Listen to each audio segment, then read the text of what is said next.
and a bright new day, another day that we don't deserve. Father, we just ask that you bless us as we meet and we hear about Rotary service above self. We just pray, Father, that not only we continue the particular project we're going to be talking about today, but we find other opportunities to provide service to those less fortunate than us. Thank you for Jesus Christ, your Son and our Savior. Amen. Amen. Join me in the pledge to the flag for our great country. I pledge allegiance to the flag of the United States of America and to the republic for which it stands, one nation under God, indivisible, with liberty and justice for all. Please join me in the four-way cut to sing the Saint Do or Say. First. Is it the truth? Second. Is it fair to all concerned? Third. Will it build goodwill and better friendships? Fourth. Will it be beneficial to all concerned? All right, we got the guitar. This is going to be good. I don't know how good it's going to be, but yeah. We're just going to do a sing-along today. That's why we don't have our little. But you might know the song. CJ's going to help me sing if she gets a microphone. No, she's not going to use a microphone. Not going to use a microphone. She's going to be back here. Okay. I mean, really backing me up. Kept singing. All right, it goes. Country road, take me home to the place I belong, West Virginia, mountain mama, take me home, country road, all my memories gather around her, mindless lady surging through the water. Leaning on the sky, misty picture moonshine, deep drops in my eyes, country road, take me home to the place I belong, West Virginia, mountain mama, take me home, country road. One more time, country road.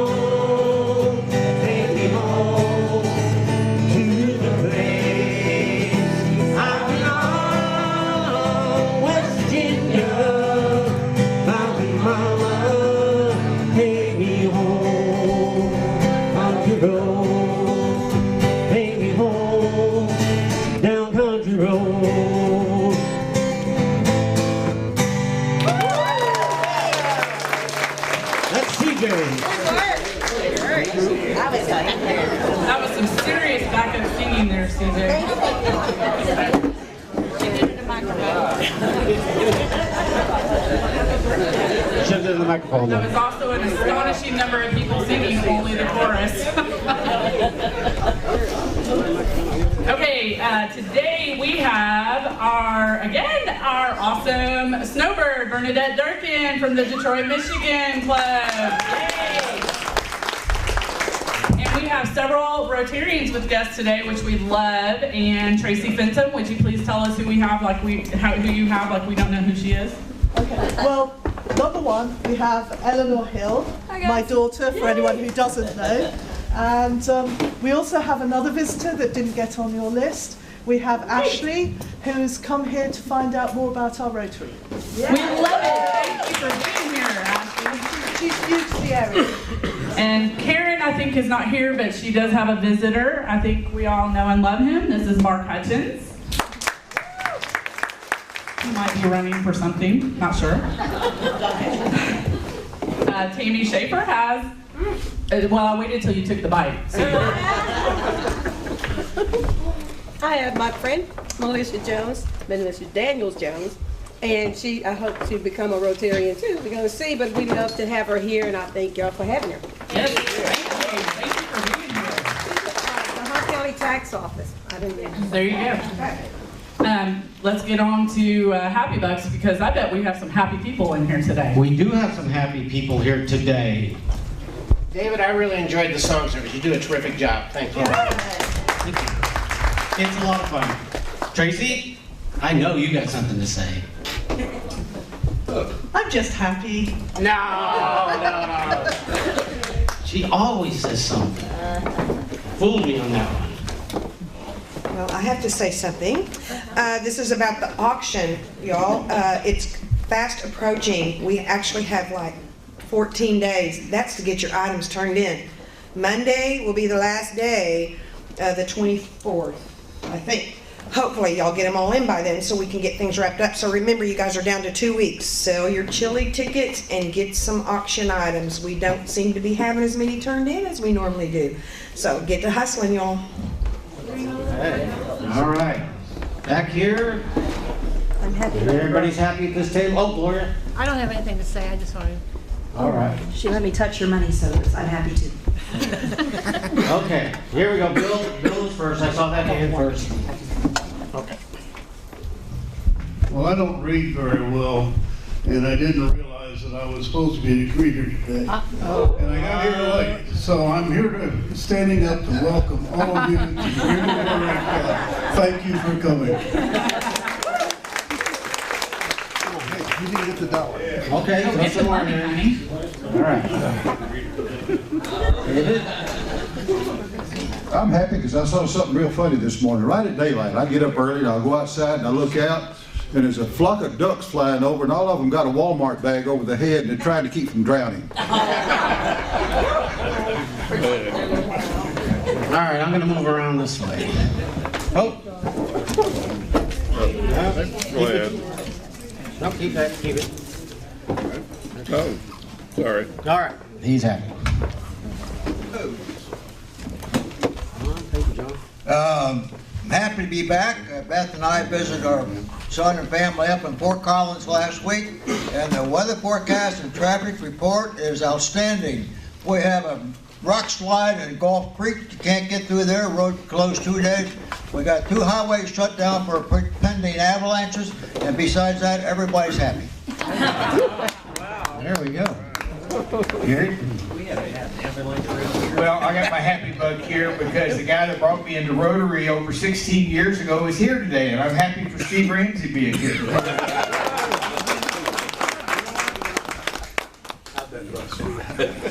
Well, normally I'm not allowed to speak, and I'm going to break that tradition.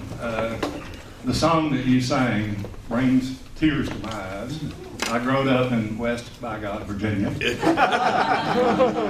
I left there 50 years ago, and those tears were tears of joy. Almost heaven, West Virginia. I also grew up on that song, and it was so nice to hear it. Thank you. Moving along. Anybody happy? Larry's happy. He's always happy. I'm happy that Don McBride figured out that my name coming up on his phone was actually when AutoDoc was calling me, and I'm not there anymore. Troy? Just for curiosity's sake, the grandbaby's not here yet. Still have about just under a week, so hopefully everything stays positive. Any more happy people in here? Any more announcements? Good? All right. Oh my gosh. I want to let you know that our deck of destiny is well over $1,000. And we sold a lot of tickets this morning. I was going crazy back there. Anyway, so we still have the Ace of Spades in this deck. And I'm going to let you pick the winning ticket.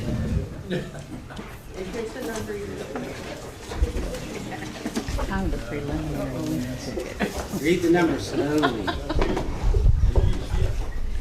8, 5, 9, 7, 6, 0.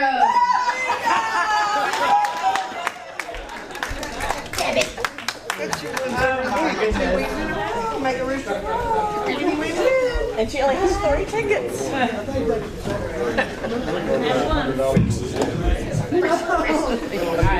Okay, I need a drum roll. Everybody get a drum roll.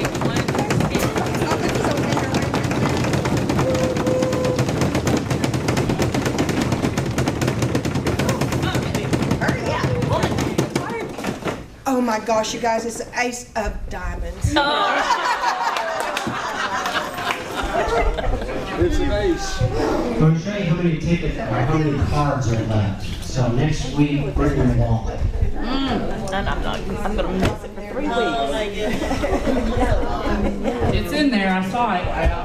I checked it this morning. I reshuffled them, and it's still, the ace of spades is still in there.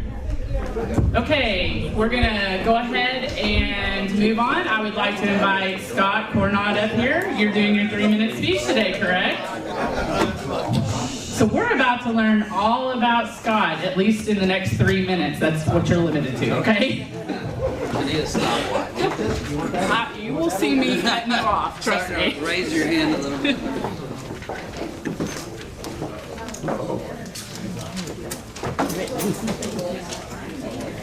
My name is Scott Cornod. I appreciate y'all inviting me to this wonderful group. It's a great group of people. Hey, how's it going, Grim? I love this group. Everybody's so welcoming and happy, and they invite everybody here. Everybody's good to everybody. I love that. I've lived in Hunt County for over 46 years. I got my BBA, my Bachelor's of Business Administration from East Texas State University. I've got my MBA from the University of Dallas. I'm a certified public accountant. I got my Juris Doctorate. I was doing a public accounting, or auditing for Mobile Oil Corporation. I worked there for 10 years, and for some reason I decided to be an attorney. And then I became an attorney, started prosecuting, did that for a while, and then started doing defense work, family law, and dealing with CPS. And that job's a very stressful job. It's talking about an emotional roller coaster, dealing with people's lives. Sometimes it's fun because you get to help people, and I love helping people. I love helping kids. And sometimes it's very sad seeing people's lives fall apart. I've got 4 children, 2 children that graduated from Quinlan Independent School District. I was happy to be on the Quinlan School Board for 13 years. And one of the things I really push, because what I see all the time in my profession now is the negative effects of methamphetamine use, and I hate it. It's terrible. And it costs the taxpayers a lot of money because of people that use methamphetamine. It fries your brain, you don't think properly anymore. And there's some good people I know that have been through the system that turn out to be really, really good people. But so often people's lives get completely destroyed by methamphetamine use. When I was on the school board for 13 years, I promoted the drug education program, and I really pushed it hard. I demanded that they have a drug education program. It's not funded by the state or funded federally, but it does our kids so much good to be taught. When I was in elementary school, they taught the negative effects of smoking cigarettes and took us to this exhibit. You could see a lung that had black lung compared to a lung that people that didn't smoke. It scared me to death as a little elementary kid. I was thinking, look what we could do with methamphetamine. Oh my God, have you seen before and after pictures of people that use methamphetamine? You could scare our kids to death. Why do we not do that? Why does the state not promote that? Why do all of our schools not do that? I don't know, I think that's something that should be done. How many minutes am I at?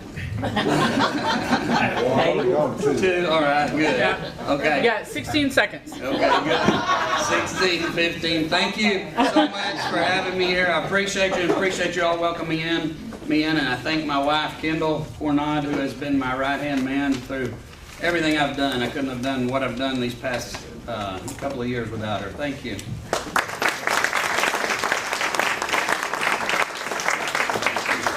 Good job. I just really wanted long enough to be able to eat something real quick. Okay, perfect. At this time, we have a very special presentation today, and I'm going to invite Kim Quimby up. You want to start it? I can. Okay. I'm going to invite Kim up to start our presentation. Today, our presentation is actually going to be from fellow Rotarians. We're going to be talking about our recent trip to Cozumel and the service that we provide for, that is our international service that we do. She's going to start us off and then invite different Rotarians up to come and talk about their experiences this year. So let me see that. I want that. I'll hand off the microphone, if that works. I'll probably blast it in my head. Okay, we've been back a couple of weeks, I think now, right? A few, yeah. Maybe 3 weeks. So the first person that we're going to invite up is Roxanne, and so I'm going to start the presentation. Oh, actually, No, it's me. It's you. Okay, Kate. I just wanted another bite.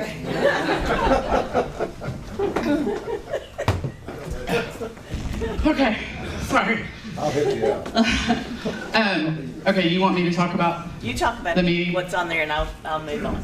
Okay, so the first night that Kim and my husband David and I actually flew in to Cozumel, and so we got there a couple of days early. We got there on Thursday afternoon, and the Rotary Club of Cozumel, they meet, their regular meeting is on Thursday night. And I know some of you, like Danish has been several times, some of you have been to these meetings, and it's really, really interesting. They hold the whole meeting in Spanish, so it's always fun for those that don't speak any Spanish.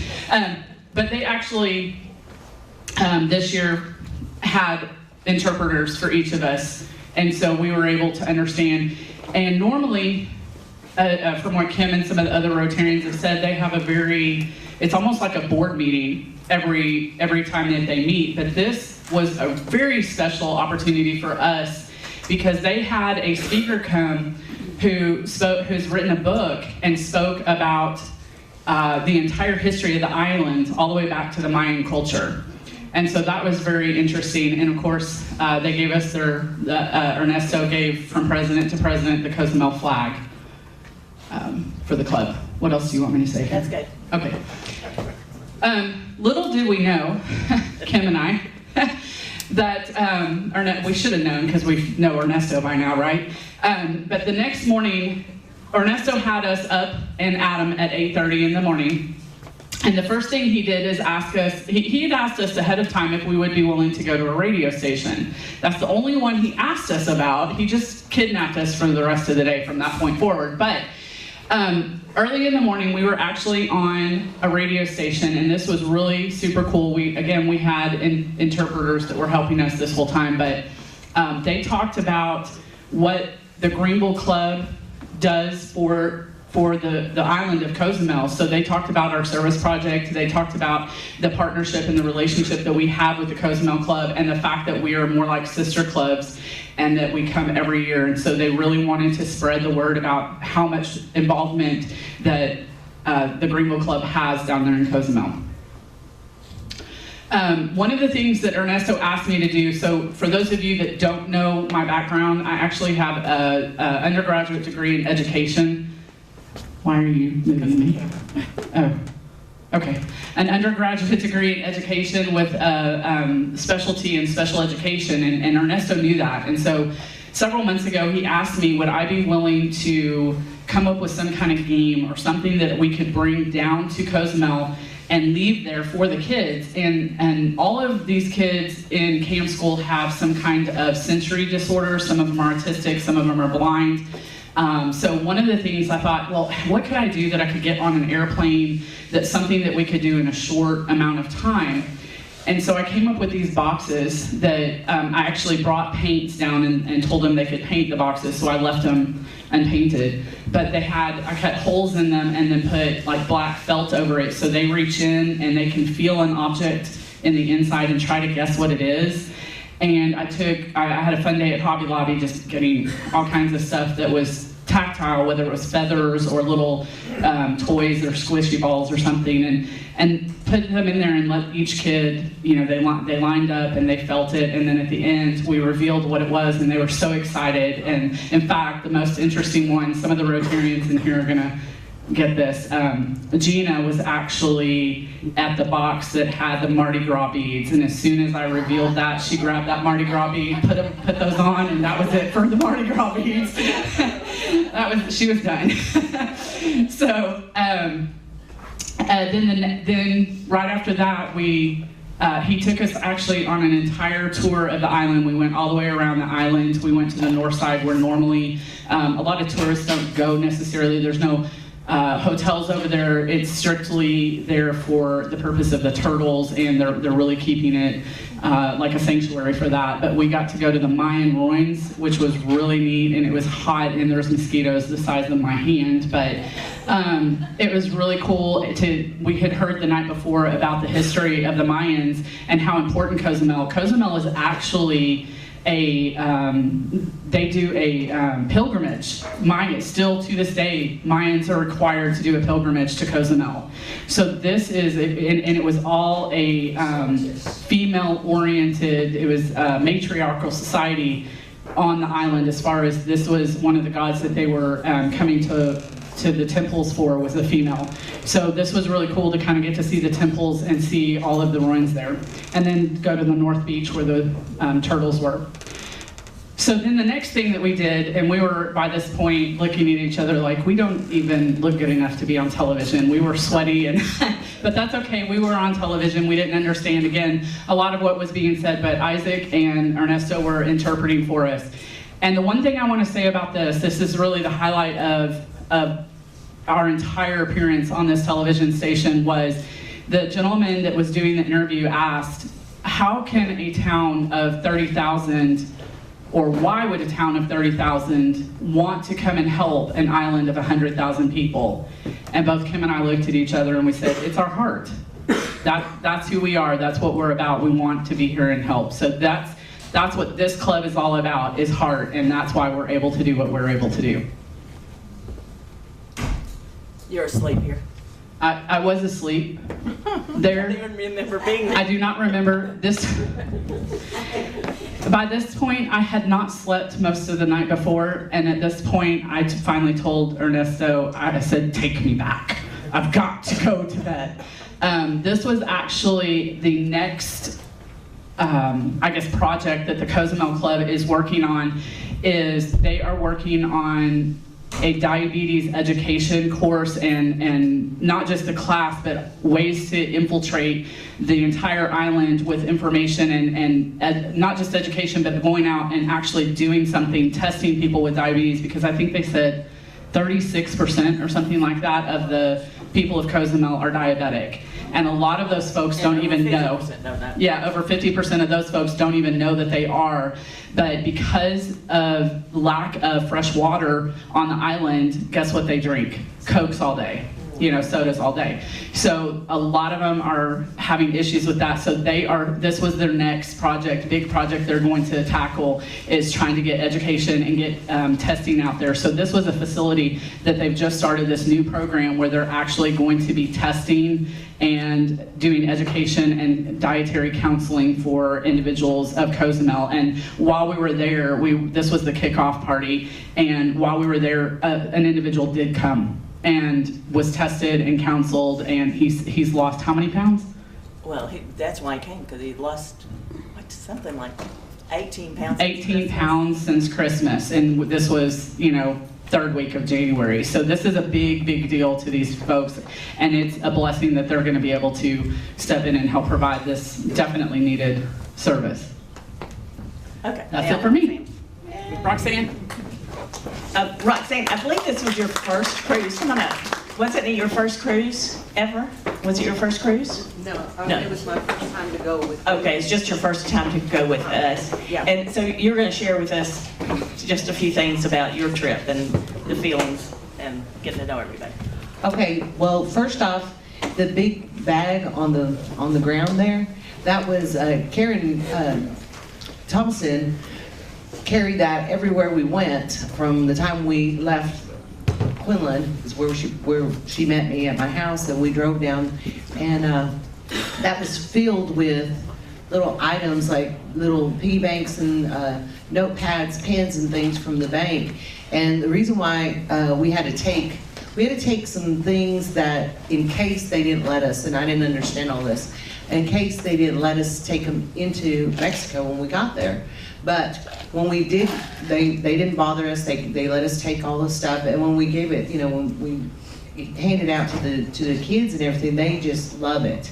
And we also took the extra T-shirts that we had from the Cotton Patch Challenge, and they were so excited to get to, those are really nice shirts. They were so excited to get to pick one out, whatever color that they wanted and everything. But the other biggest part was going to the first school. So I'm asking a lot of questions as this is going on because I have never been. So I can say, okay, well, what are we going to do? How are we going to do it? And then so we get to the CAM school, and this was on a Saturday, and so all these the room was filled with parents and students, and I speak some Spanish, but I can understand whatever anything is being said, and all I could hear in the room was the parents and everybody talking about, you know, just how excited they were to be there, and talking about what this Rotary Club does for them. And of course, it was really nice to be able, yes, there was interpreters, but I could, the whole conversation about how the meeting, you know, that they were asking questions and talking to Katie, and just the whole feeling and of appreciation that they had for us there. And then just also, we went over to the, what was it called? That was a camp.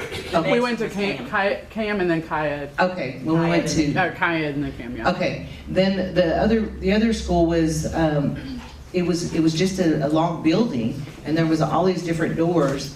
But what they had, every door that you went into, every room had some different type of something set up. Like they had the computer room, they had a kitchen, they had, so what they use these things for is to teach these kids the skills that they need, because this was the older kids that they just teach them life skills, and we help do that. So that was very.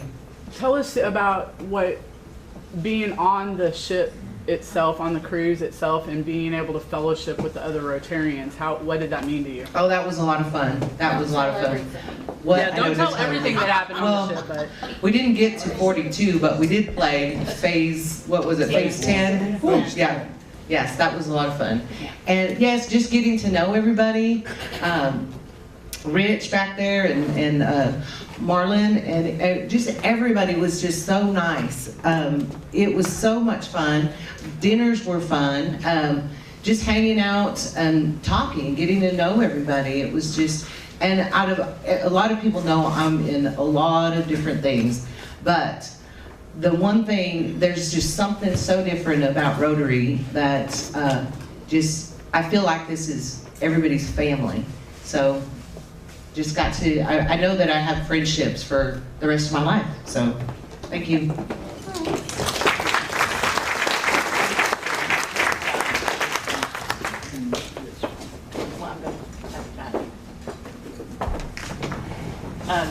Denisha, come up here, please. I want you to just go through briefly what y'all started out on this cruise with, just a little bit, and then why I'm saying -1. And then if you could just go into your trip with your family to Kayed to help start this project. Sure. Okay, so we get to Galveston and we think we're going to get on a ship like we always do, and we don't, because the fog is rolled in. And when they have fog, they mean fog, like you can't hardly see. So there had been a boating accident between a shrimp boat and a tanker, and 3 people died. So it caused the boat coming in could not unload, which meant we couldn't load. So one of those pictures you saw us hanging out at one of the pubs because we had nothing else to do. We were there for hours before. So we finally got on that evening, and we're thinking we're going to take off at any point, but we didn't. We ended up sitting in port for 24 hours. So I can say I sat in the Galveston port for 24 hours now. I normally, when I'm getting ready for formal night, I'm looking out at the ocean, watching the sunset. I was looking out at buildings. So that was a different experience. But, the whole time we kept that in perspective. And like Roxanne said, we had so much fun just hanging out and getting to know one another. Some of us knew each other, but not everyone. So we had a great time getting to know them. On our way, Miss Gloria started having some pains. And so we kind of figured, I was like, Gloria, I think it's your gallbladder. So she did not get to get off the boat with us. So that's why we have our -1, because she was back home nursing. And is it legal to say I might or might not have brought her back some medicine when I got back on the boat? So, and Marlon did, well, so anyway, we got her taken care of, and she got her gallbladder out, and she's doing great now. So to talk about Kaya, when last year my family, I went on a 40th birthday cruise with my family, and one of our stops was Cozumel. And so I love to take my kids and my in-laws to get to see what we do when we go to Cozumel, because I think it's important for them to understand about service, and they get to actually see it in action. So we took them, and so they were like, hey, we have this other school we want you to go see, which is Kaya, which our CAM school are for more like elementary type age children, but Kaya gets them all the way through and graduated. And so when I went to the school and saw what they had and what they didn't have, the students there, they have more blind students there, they need more Braille, they have more hearing impaired students there, and they were limited. They had this whole computer lab that they could hardly use anything for, because they needed the keyboards, they needed the visual part too. And so I had this whole list. I was like, if you had a wish list, could you give that to me? And so I got this list because I felt like we get the kids started, and this is such a great opportunity for us to get them all the way through and graduated and into adulthood. So when I came back, I contacted Kim, and I was like, Kim, we got to look at this, because it matches with what we've been doing in Cozumel with helping the disabled children, and it takes them to that next level. And so it was just really awesome to be there this year to see what kind of impact. Number one, I wish you could all go. If you could see the impact that you're making in another country, it changes you. And so even if you can't go, just know that your financial contribution is making a difference internationally. So anyway, I encourage you to all go.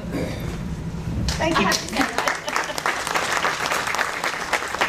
And primarily, those silly little red tickets are helping to fund this, and it's fun for us, and it's certainly helping with this project. I'm going to move back just one slide and ask David Wellen to come speak.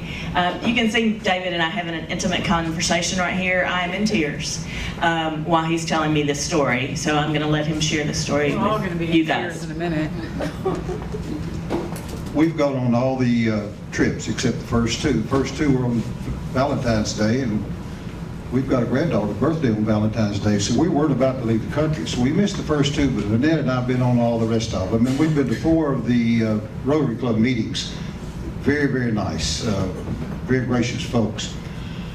And I've got several emotional things I can tell you about that I've experienced on these trips, but I'm only going to tell you one. 3 years ago, Annette and I were asked to go on a district conference cruise.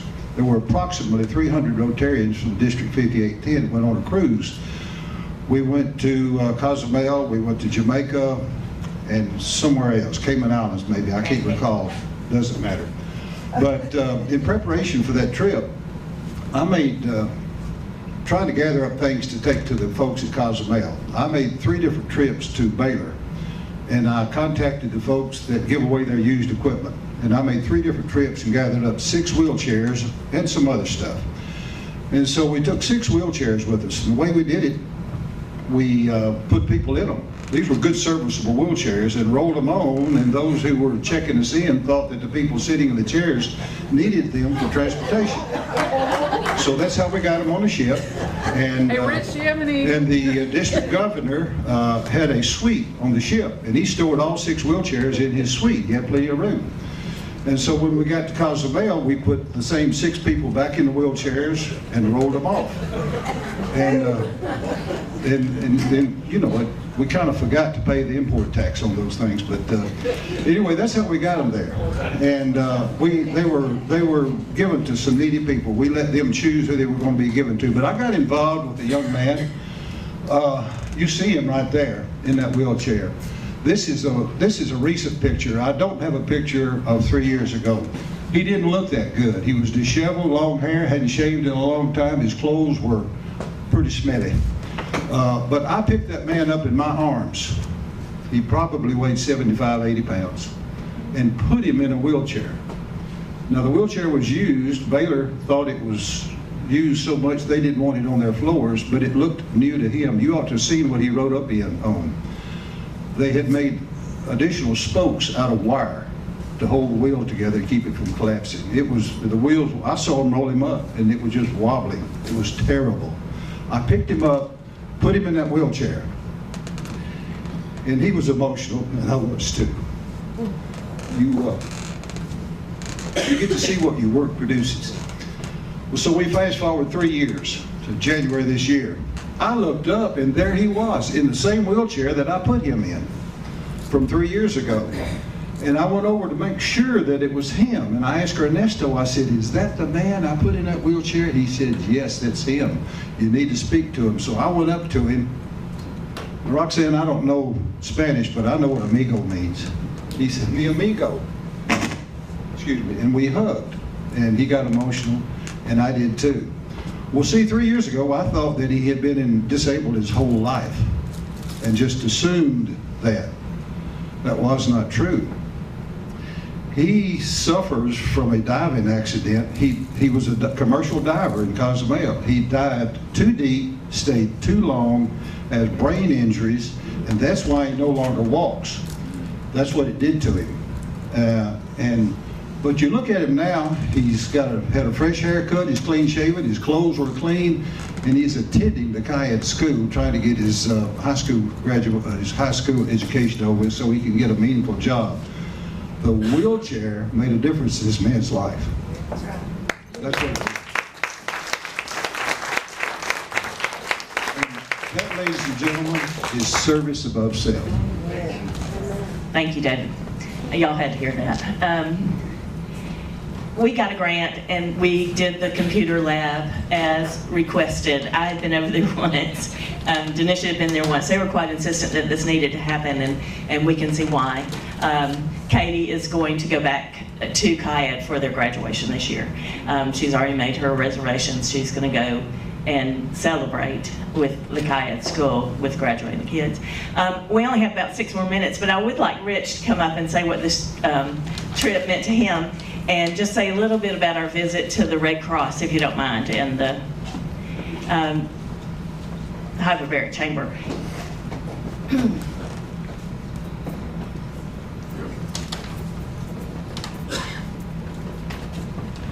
All right, thank you. Really can't add a whole lot to what's already been said, except to me, it was nice to get some validation for what we've been talking about and doing for 10 years. This is my first trip over there. You know, so if you've not been, it's a great trip. It's a great opportunity. They really love seeing us, you know, we Americans, and we who went really love seeing them. So it's a two-way street. And when you get to see how they live and what they live in and how they do their work, then we're really thankful for what we're blessed for and what we get and what we have here in the United States. So that's a big part of a reason to go. If you've not been to a third world country, that's a big reason to go. We did get a chance to go to the Red Cross clinic, I think they called it. It wasn't a hospital, I don't think, but it's a clinic. Just a clinic. And wow, it was something different. It was. It would not even get past first base in the States, but and there weren't many patients there, so I don't know if it's just a slow day or what. But one thing that they received a grant for was this hyperbaric chamber. So we have 2 of these in Greenville here at our hospital, but they're much different than what they have. So ours are kind of an individual machine that you lay down in and can read in and that kind of stuff. Theirs are made for groups of people, where in the middle picture there, I and Ernesto are sitting in one of those. And at first I thought, man, this thing looks like it's from the ancient ages, and because it looks like a big diving bell or something, you know, that's what it looks like. And but no, they said it was really virtually brand new. It's just a different style than anything that I've seen over here. But I was scared they might lock us up in it, but they didn't. and so you can kind of see what it looks like, Tech Man. And do they say they make them? Where they make them? They make them in the ones like you use. Yeah, so they make them actually in Cozumel, which was I was shocked about that. But It is really kind of neat. So what they use it for is, they can use it for diving accidents, but they really use it for wound care. And that's primarily what we use it here for. So if you've got, over there, diabetes, you heard was really material. So a lot of diabetes patients, they suffer from wound issues. They don't heal. They can't ever heal. And so they use these things to try and heal up the diabetic wounds. And we use those here to heal diabetic wounds here in Greenville as well, and other wounds too. And that high oxygen just helps that tissue regrow and build and regenerate so much faster than normal. Of course, we have a lot of special drugs we use here too that they don't have access to. But it's been real beneficial. That was really interesting. Have y'all ever been there before? Okay, so that was new to everybody, and that was a fun part of the trip for me because I got to see how the other half lives. Thank you, Fred. Okay, I'm just going to zip through this real quick just to show you some other things that we did here. That's Gina. Oh yeah, sweet Gina and Karen. This is where we gave everyone the t-shirts left over from our bike race, and they really loved them, and they did pick them out. And we left a few more for teams that can't afford shirts the Rotary Club there can share. The Rotary Club down there consists of 18 people, and they do more work than 100 people. And then we did take a gift for Ernesto. Katie got with the Greenville Lions because we thought that was appropriate to give them a hat and t-shirt. Because they're here all the time. They're in Texas all the time. Oh, they are Lisa's here. From Texas, so this is specific to Greenville. Lisa is Ernesto's wife, and her family is from Fort Worth area. And here's our cruisers on their last formal night, and as usual, they have to do this. That's it. Thank you guys for listening.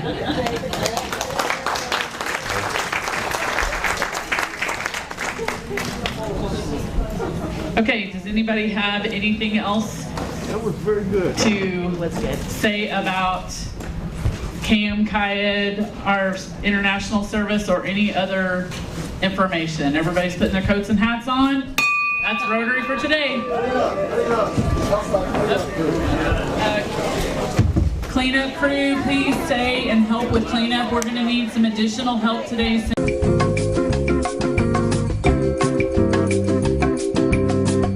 This video has been brought to you by Juice 34. Juice is your community-owned provider for electric, internet, cable TV, and true local programming.